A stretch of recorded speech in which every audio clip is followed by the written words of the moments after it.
4 मे रोजी नीटची परीक्षा झाल्यापासून आज 2 दिवसामध्ये जे काही सर्व पालक आणि विद्यार्थ्यांचे फोन येतात त्यानुसार उपलब्ध जो काही डाटा उपस्थित झालेला आहे, त्याचबरोबर सर्व काही टीचर्स किंवा वेगवेगळ्या संस्थांच्या माध्यमातून आपण जो काही डाटा कलेक्ट केलेला आहे त्या माध्यमातून आपल्याला असं चित्र दिसतंय की फिजिक्स या पेपरसाठी 100 एवढे मार्क्स मिळवणं सुद्धा फार कठीण झालं आहे।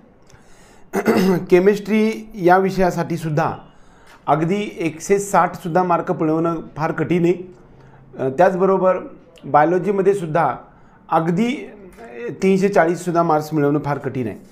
एकंदरीत 100 मार्क्स तर अशा पद्धतीने जाताना दिसत आहेत, पण त्यानंतर खाली बाकीचा जो कट ऑफ असेल तो आत्ताच्या व्हिडिओमध्ये आपण ऑल इंडिया कोट्यामधून जे काही संपूर्ण महाराष्ट्र भारत देशामधील ओपन EWS OBC SC आणि ST या 5 कॅटेगरीला एक्सपेक्टेड कट ऑफ काय राहू शकतो या संदर्भात मी आज तुम्हाला बोलणार आहे। बऱ्याच वेळा काय होणार आहे की याच्यामध्ये रँकवरती अवलंबून राहत असतं। दरम्यान 25,000 ते 28,000च्या आसपास रँक असणाऱ्या विद्यार्थ्यांना ओपन EWS आणि OBC या कॅटेगरीमध्ये MBBS गव्हर्नमेंट कॉलेज मिळाले असते। संपूर्ण भारत देशामध्ये असणाऱ्या प्रत्येक राज्यामधील सर्व गव्हर्नमेंट मेडिकल कॉलेजेसमध्ये 15% रिझर्व्ड कोटा हा ऑल इंडियासाठी असतो। म्हणजे महाराष्ट्रातला विद्यार्थी कोणत्याही राज्यामध्ये ऑल इंडिया कोट्याच्या या 15%मधून घेऊ शकतो। त्यासाठी कसल्याही प्रकारचं डोमिसाईलचं बंधन नसतं।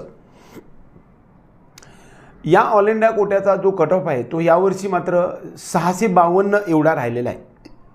आता त्या कंपॅरेटिव्हली यावर्षी कट ऑफ किती राहू शकतो, तर जे काही आजपर्यंत उपलब्ध साधनानुसार आम्ही सांगण्यात आलेलं आहे ते म्हणजे ऑल इंडिया कोट्यामध्ये ओपनमधून 525 ते 530 म्हणजे जो कट ऑफ जवळपास 2016-17 साली होता तो कट ऑफ राहू शकतं असं वाटतंय। 520 ते 525 पर्यंत EWS कॅटेगरीसाठी राहील। त्याचबरोबर 522 ते 528 पर्यंत आपल्याला OBC कॅटेगरीचा कट ऑफ राहू शकतो। SC कॅटेगरीसाठीचा कट ऑफ जो आहे तो 450 ते 455 असेल आणि ST कॅटेगरी ऑल इंडिया कोट्यामध्ये 380 ते 390 या मार्क्सच्या दरम्यान ST कॅटेगरीला मात्र आपल्याला ऑल इंडिया कोट्यामधून MBBSचं गव्हर्नमेंट कॉलेज मिळणार आहे।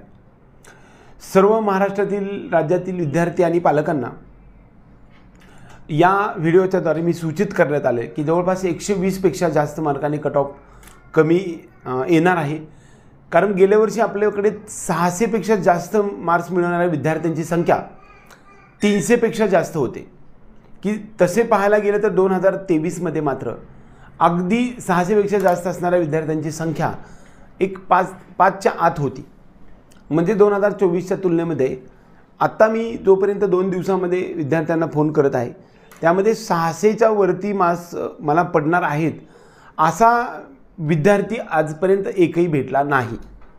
एवढंच नव्हे तर 570च्या वरती किंवा 560च्या वरती सुद्धा कोण मार्क्स मिळवते अशा प्रकारच्या गोष्टी बोललेल्या फार कमी आहेत।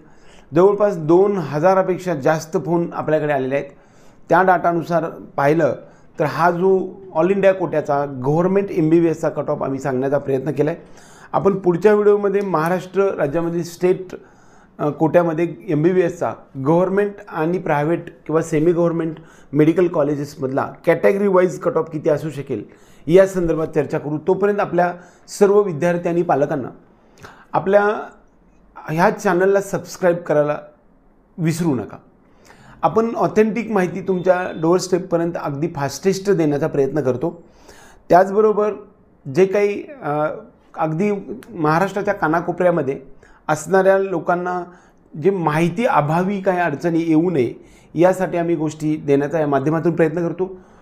ह्याचबरोबर आपल्या काही पेड काउन्सिलिंग प्रोसेससुद्धा आहे की ज्या प्रक्रियेमधून आपण महाराष्ट्र राज्यामधील प्रत्येक कॉलेजचा प्रत्येक राऊंडचा कट ऑफ, त्याचबरोबर प्रत्येक राऊंड वाईज जे काही रूल्स असतात, नियम असतात, त्यामध्ये जवळपास MBBS BDS BMS BOMS BHMS आणि अलाइड कोर्सेससाठी आणि BSc नर्सिंग या सर्वांसाठीचं एकत्रितरित्या काउन्सिलिंग प्रक्रियेमध्ये तुम्हाला चॉईस फिलिंगपासून ते कॉलेजवर पाठवेपर्यंत डॉक्युमेंटेशन, त्याचबरोबर डॉक्युमेंट व्हेरिफिकेशन, प्रत्येक डॉक्युमेंटचा डिटेल लेखाजोखा, या सर्व गोष्टी आम्ही देण्याचा प्रयत्न करतो.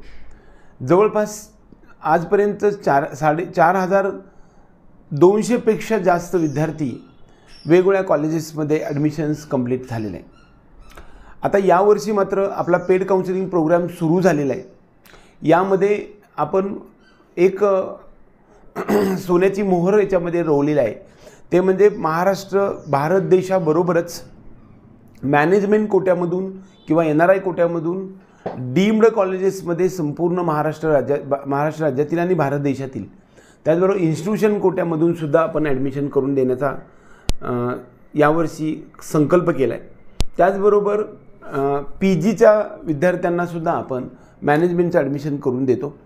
त्याचबरोबर आपल्या सर्वांना महत्त्वाचं म्हणजे एकूण 11 ते 15 एवढ्या राज्यामध्ये देशामध्ये आपण ॲब्रॉडचं MBBS ॲडमिशन्सची सुद्धा प्रोसेस सुरू झाले. आणि त्याच्यासाठीचा जो जे काही आपले ऑफिसेस आहेत, हे सगळे महाराष्ट्रभर ऑफिसेस आहेत. प्रत्येक जिल्ह्याच्या ठिकाणी ऑफिस आपलं आहे आणि त्याचा आपण लाभ घेऊ शकता. पहिला टॉपिक या अनुषंगानं सांगणार आहे ते म्हणजे आपल्या पेड ग्रुपमध्ये आल्यानंतर जी काही इन्फॉर्मेशन येते किंवा जो पारदर्शकता येतो तो खूप साऱ्या बाहेरच्या जगापेक्षा वेगळा आहे, की ज्यामुळे तुमचे जे काउन्सिलिंगचा मार्ग सुकर बनण्याचा प्रयत्न होतो. त्यासाठी आपला हा जो चॅनल आहे तो सबस्क्राईब करून ठेवा. एवढंच या निमित्ताने. जय हिंद, जय महाराष्ट्र.